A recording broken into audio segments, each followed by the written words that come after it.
Have you ever played a video game, finished it and said, man, I wish I could forget about this game and play it all over again? Have you ever seen a movie and from the moment it starts to the second those credits roll, you were deeply immersed? Whether it was the story, the acting, characters, the visuals or all of it put together, you would say it was a great experience, more than just a movie, and something you'd want to watch again for the first time, but you simply can't. Have you ever finished a game and rather than thinking about what you're going to play next, you just sit there, wondering where the time has gone, thinking about how good that game was and now you don't know what to do with yourself? The obvious thing to do would be to roll back the game, start a new save and replay what you'd consider a masterpiece of a game, but you can't. Instead you just relive the memories of the game. Maybe you go to YouTube to watch other people play the game and see their experiences with it, and you almost reminisce. What is stopping you from replaying your new favourite game? If you're anything like me, you experience this a lot. Almost every game that I have a really good experience with, I leave it at a one-time playthrough. It's not often that I decide to replay games, and it's almost never that I decide to replay straight after finishing it. In fact, I've only done this with a handful of games, one of which only just released last year. In my time playing video games, I've found that there's a fine line between a game being so good that it should only be played once and remain as a great memory, and a game being so good that I have to replay it to get as much time out of it as I can. Now of course, some games are going to naturally have a higher playtime and some less. God of War Ragnarok has a playtime of 25 to 30 hours, mine comes in at 55. Apex Legends has technically infinite playtime and yet I have 683 hours playing. But games like Apex are supposed to be replayed. There's no end to them, only whenever you decide your time is done. My most played game is Destiny. Across the two games I have about 1800 hours. Yeah, they're rookie numbers I know, but Destiny 2 didn't get me hooked like Destiny 1 and I only really come back for a couple of weeks every new season or big update if that. But the amount of hours played doesn't translate to favouritism. My favourite games range from just 40 to 70 hours of playtime. Still a decent amount of time in a game, however considering I would deem them my favourites of all time, very low, right? Well, that's because I tend to keep my absolute favourite games as a one-time experience. A perfect example of this is Hollow Knight. It's one of my favourite games ever. I put 60 hours into it during the 2020 lockdown when it was free on PlayStation Plus in November. I knew nothing about the game and went into it with low expectations, however it greatly exceeded them with how amazing the world design was, how City of Tears managed to captivate me in its depressing but relaxing atmosphere, how each boss was interesting in one way or another. I remember seeing another vessel and thinking, oh, I'm not the only one. To be greeted by an unexpected boss fight, even if it wasn't a great one, the build up was amazing. The original soundtrack is one of the best ones out there in my opinion. I mean, who doesn't get hyped when listening to the Grimme boss fight music? Everything about it I just adored. When I was done with the game I put it down and never really touched it again. Not because the game doesn't have any replay value, it does. It's a Metroidvania, so there's different paths to discover and you could take a different route from the first playthrough to see how different areas can be discovered.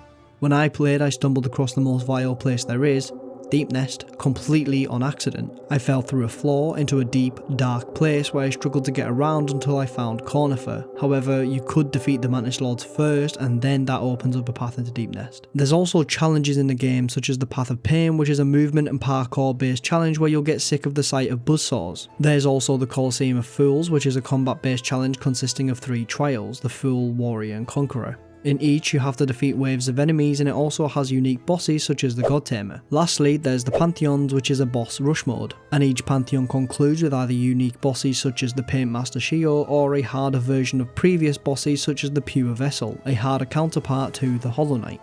You could also up the ante and make it even more challenging by adding different bindings which add extra effects such as the nail binding which reduces the damage you deal using the nail. All but the latter I did. I didn't have the desire to pick the game back up once I'd finished with it. I loved the game and my memories of it were more than positive and I didn't want to tarnish those by replaying and finding flaws and ruining what I deem as a perfect game. I was content with what I had played and what I had experienced, so I simply never played again.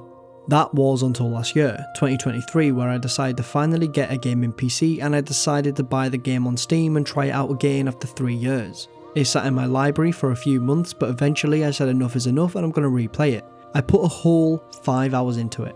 It just wasn't living up to the expectations that my former self had set. It didn't change my perception of the game, however, and I think a part of this is because I stopped when I did. I was forcing myself to play. I didn't want to play. I didn't want to forget about my first time playing, and that's fine. I'm happy with just remembering the game and having it be an impactful memory for me whenever I think about it.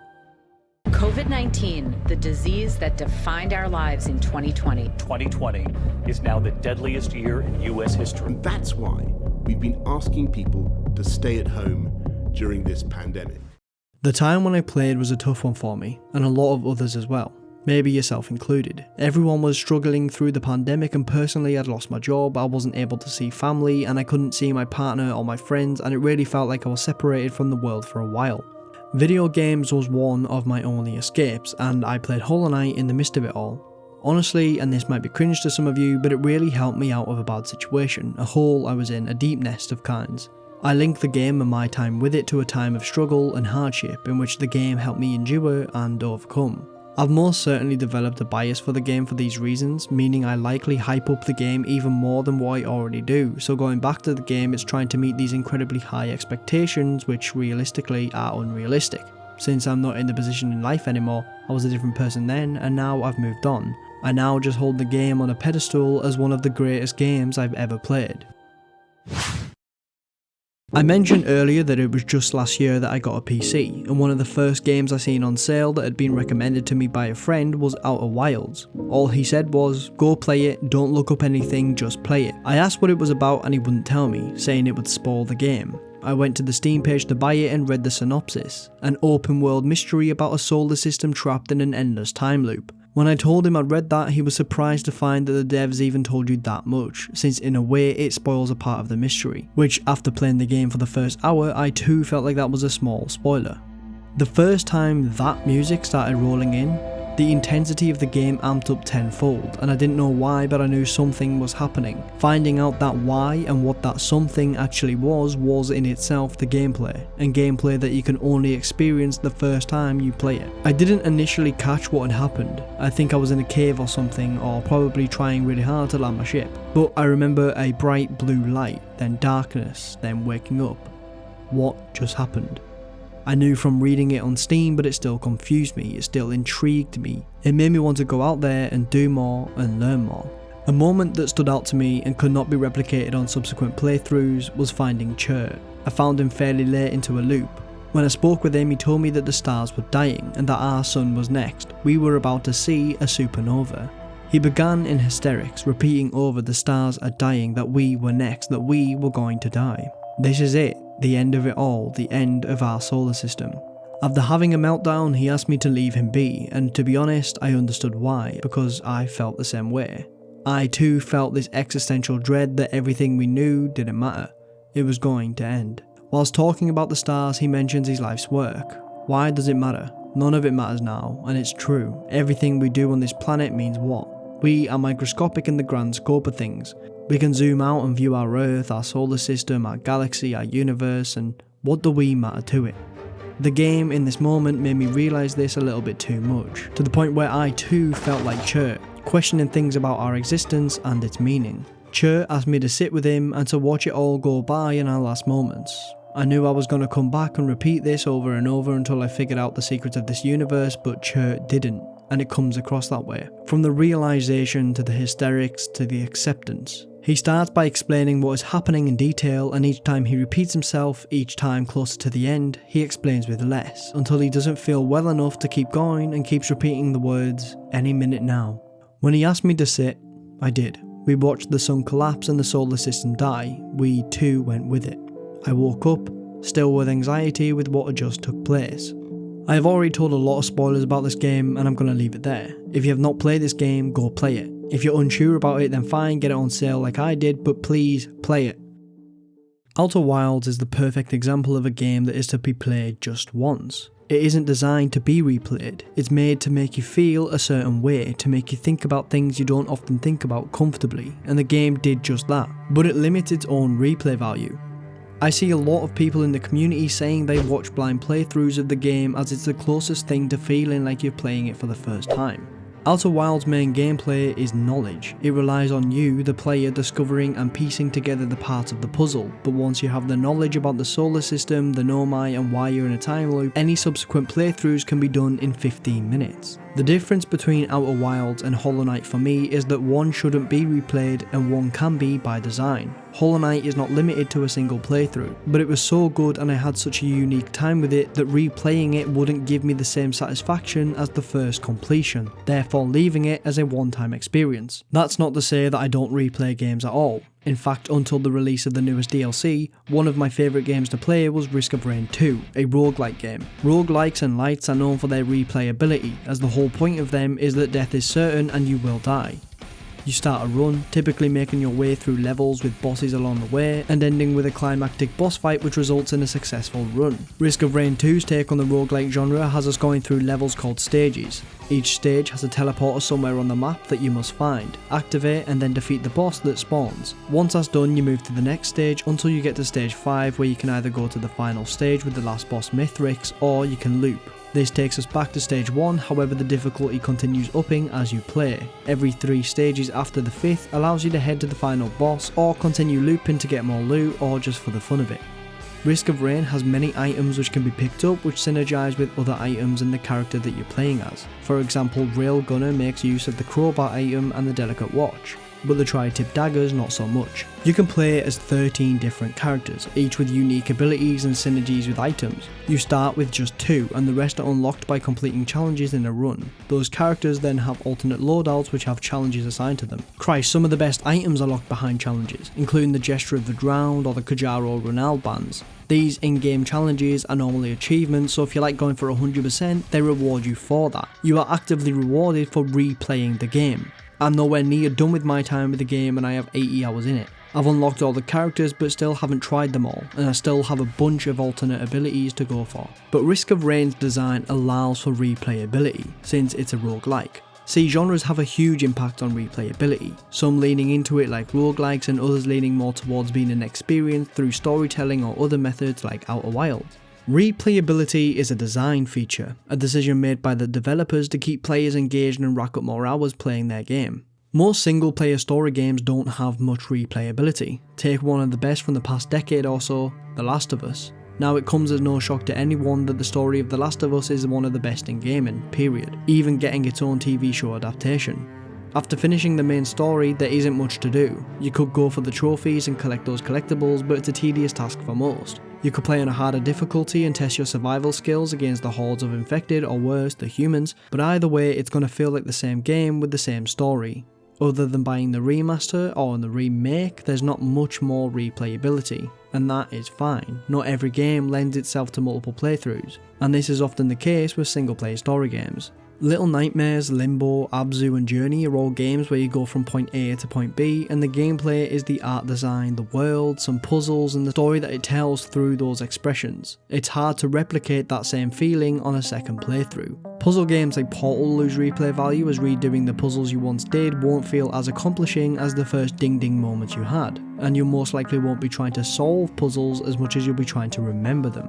Action RPGs are some of the best games out there for offering replay value, often offering a lot of content to do and complete. For example, the absolute banger that is Elden Ring that came out in 2022, and on my first playthrough I sunk 146 hours into it. I didn't discover everything, I didn't unlock every weapon, hell I didn't even explore the Hallownest tree and fight Malenia. Fight me, I don't care. I was done with the game when I beat the Elden Beast. I had put so much time into it exploring everything I could and trying to find everything without a guide that by the end I was a bit burnt out. And that's no fault of the games, that's just how I experienced it. I put too much time into it without taking breaks or playing anything different, and that's on me, not FromSoft. Discovering how huge the map was in comparison to the already pretty big starting area had me blown away, and then it would do it again and again and again. I'd find an elevator that would take me down to Seofa River where there was another huge map under the huge map. I'd then continue up and realise I wasn't anywhere near the top. Then you have Volcano Manor, which was a whole level in of itself. Every bit of Elden Ring I loved. The bosses, world, everything. But I'd spent so much time, despite being a good time, that by the time I completed it, I was more than satisfied. Yeah, I was a bit burnt out and wanted to play something else, but again, nothing is wrong with the game. No open world game before or after Elden Ring has surprised me as much as it did, besides Breath of the Wild, which I actually played after Elden Ring. There is so much replay value in a game like Elden Ring. There's more to explore, different builds to try, challenges to be attempted, endless possibilities and infinite playtime for someone who wants it. Look, I love Elden Ring, I think it's a great game and well deserving of that Game of the Year award it got, but I haven't replayed it. I would replay it though, and I intend to do so. However, I have so many other games in my backlog and great games that have been released, and with how little time we have between work, life and hobbies, I'm going to dedicate more time to playing newer games than ones I've already played. My point is, Hollow Knight was so good, and given the time period and that moment in my life in which I found myself playing it, it will and never can be replicated for me. Therefore my experience is so unique, and playing the game again isn't going to give me that same feeling. The game was so good that I don't want to experience it again. It was a perfect moment in time that I'm happy remaining as just that, a fragment of time that won't be replicated, only remembered. Elden Ring, on the other hand, was just all round an amazing game that kept me hooked to it, and it alone for nearly a whole week's worth of playtime that I was satisfied with. I didn't need to replay it, despite all the cool ideas I had for builds or the other endings I could seek out. I put the game down for a break, which I know one day I'll go back to and replay, and honestly probably put another 100 hours into it with the new DLC. My personal game of the year for 2023 was Lies of P. Lies of P is the type of game that hangs on the other side of the line I mentioned at the start. The type that is so good that I try to get all the hours out of it that I can. In the case of Pinocchio Souls, I decided to go for 100% and get all achievements. This requires you to do at least 3 playthroughs, or to edit your saves and do 2 playthroughs, but I wanted to do it legit because I simply love the game. Lies of P is, as mentioned, a Souls-like game made by NeoWiz, and considering it's their first type of game in this genre, they absolutely nailed it. It's the best Souls-like that's not a Soulsborne that I've played. I often see it being compared to Bloodborne and Sekiro the most, and I agree it has some similar gameplay mechanics to those outstanding titles. However, Lies of P is its own game, and it stands out as more than just a game with an identity crisis or a copycat. P stands for Pinocchio, based on the fairy tale of the character with the same name. You know, that puppet whose nose grows longer the more he lies? Yeah, that one. This is what the game is based off, and the story is great. There's plenty of weapons, and you can combine the handles and blades to create new, unique ones. There's also boss weapons which can't be swapped around but tend to have more unique attacks despite that. You fight puppets that range from being super creepy and mechanical in the way they fight, to puppets that are literally a furnace with a hammer and flamethrower. You fight zombie-like enemies known as carcasses, with bosses ranging from brute boxing zombie type bosses to being giant infected puppets that have been brought back from the mechanical grave in order to beat your little behind. I won't go too in depth with the game because I've talked about it enough on this channel, but the reason why I bring it up is because I played Lies of P back to back for all the achievements for 100% completion. I played with new builds, fought bosses in ways that I didn't on playthroughs before it. For example, using throwables only on a boss to see if it was effective, which by the way it is. I enjoyed every minute of the game, and I will be replaying it, and I will be going back for the DLC when it comes out. This raises the question, do I think Lies of P is better than Hollow Knight or Elden Ring? No, I don't. I overall enjoyed the other two more so. I haven't replayed them, and I haven't really wanted to because they were so good. I haven't wanted to tread on the remarkable sized footprint that they left on my memory, especially not right after completing them for the first time. So why is Lies of P different? Well, it's not just Lies of P. Games like the Batman Arkham series I've played through multiple times. I even recently replayed the trilogy and ended up getting the platinum for Asylum and Night. These are just some of the games that I've replayed recently. Are any of them in my top 5? No, probably not, besides Crash, but that's more for nostalgia. I have replayed these games, and Lies of P are more like them because they're simply good games. Games that I had a lot of fun with, but not games that gave me such a unique experience that I don't want to pick them up again. I'd still replay some of these games now. I'd like to stealth take down a room of goons in Gotham as Batman, run away from a crack addict that tried to kill me with his car in Resident Evil 7. These selected games never made me feel a way in which another game hadn't already done in the past. They never blew me away and left me speechless. They never left me feeling like I'd experienced something that couldn't be replicated, unlike my absolute favourites like Hollow Knight.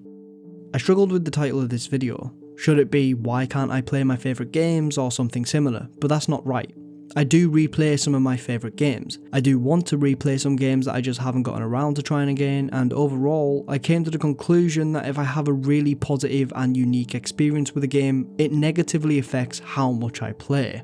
Video games that fully immerse me in their worlds, captivate me with their gameplay, that takes me through highs and lows with its story, and by the end of it, wish I could forget it and replay it, are some of my favourite games. Elden Ring, God of War Ragnarok and Subnautica, just to name a few. However, sometimes in the case of Hollow Knight and Bloodborne to a degree, I don't want to forget, and I don't want to replay. I simply do not want to tarnish my memories of the game by replaying. Their replay value for me becomes insignificant against the one-time experience that I had on my initial playthrough that will always be something I look back on fondly. I just need Silksong to come out, goddammit. Thanks for watching. If you enjoyed the video, consider subscribing. You can leave a like and a comment to show your support. And again, thanks for watching. Have a good one. Love, peace and prosper, or something. I don't know.